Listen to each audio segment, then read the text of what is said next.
गणपती बाप्पांचं तर काल थाटामाटात आगमन झालं, पण आता आतुरता लागली आहे गौरीच्या आगमनाची आणि त्याच्यासाठीच हा लागणारा फराळ बनवायला मी सुरू केले।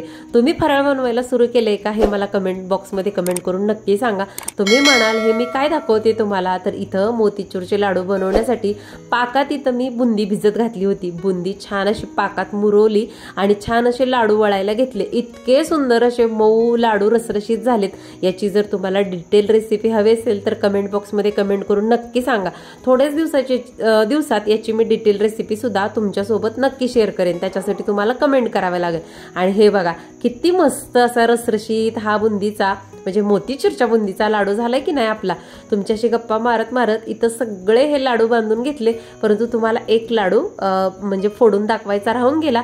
आजपर्यंत सुंदर असा पाक रसरशीत मुरला होता आणि सगळ्या घरात या मोतीचूरच्या लाडूचा वेलायचीचा वास सुटला होता। त्यानंतर आपली दुसरी रेसिपी सुद्धा 5 ला 10 मिनिटं तिसरी खरं तर रेसिपी चालू केली, ती म्हणजे मैद्याची तिखट पापडी। 2 वाट्या मैदा चाळून घेतला, त्याच्यामध्ये कडकडीत तेलाचं मोहन टाकलं, त्यानंतर त्याच्यामध्ये जिरं आणि ओवा कुटून टाकला, चवीपुरतं मीठ टाकलं, थोडीशी कसुरी मेथी टाकली आणि थोडं थोडं पाणी घालून आणि हो थोडीशी चटपटीत करायची असेल तर चटणी घातली तर चालेल बरं का।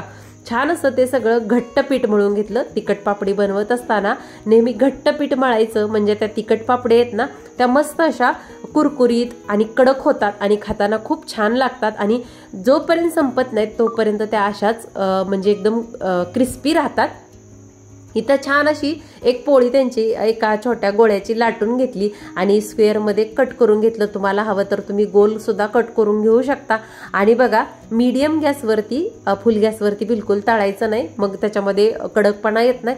तर मीडियम गॅसवरती या तिखट पापडी मस्त अशा तळून घेतल्या। मुंबईला जर तुम्ही कधी गेलात तर तिकडं हा पापडी चाट जो आहे तो खूप फेमस आहे। त्यानंतर बघा सगळं तळून झाल्यानंतर हे लाडू वगैरे सगळं झाकून ठेवलं, कारण मला दळण आणण्यासाठी जायचं होतं।